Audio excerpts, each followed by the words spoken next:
It's the 23rd day of 30 Days Wild, which means we're coming into the final week of this event, which seems like it has passed really, really quickly.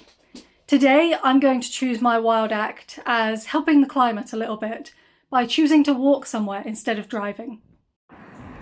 Choosing to walk somewhere instead of driving isn't always the most practical or safe option, but in cases where it is, it can have many different benefits. First off, it's really great for your health. It gets you active and moving, which, with a lot of modern life being on computers or sat at desks, there's every little bit helps. Secondly, there's the obvious environmental benefits. You're not putting as much pollution out into the air because you're just using your own power to walk.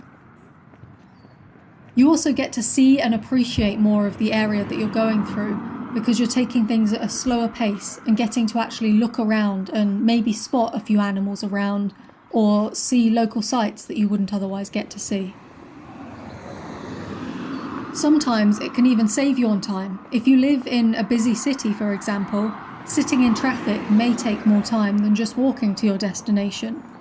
Now, this can come with a bit of a limit because there's only so far most people can walk before they start to get quite achy and tired. For me, if I'm going one way, probably an hour and a half would be my limit of where I'd be willing to replace driving with walking, of an hour and a half walking distance.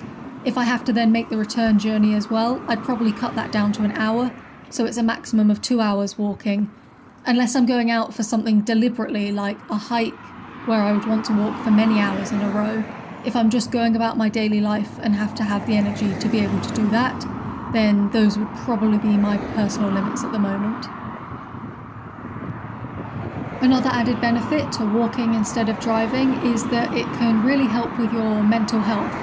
It's almost meditative to maybe put on some headphones and listen to music, listen to a podcast, or even just go without your headphones and listen to the sounds of the world around you.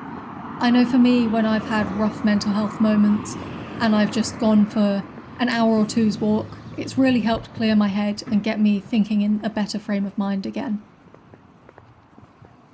Even if replacing your driving with walking isn't the right solution for you, perhaps there are other ways that you can. So there are quite often local bus routes that will be able to take you to close to your destination, or there's trains in some places that will be able to do the same job, or perhaps even ride sharing with friends so that you both get to a similar spot at the same time without having to both take separate cars for the same sort of journey.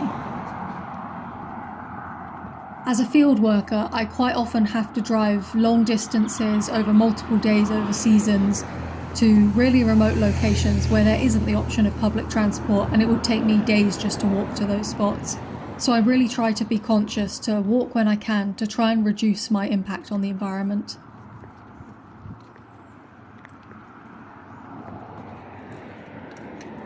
Are there any routes that you drive on that you think that you could actually take another form of transport, like walking or the bus or the train?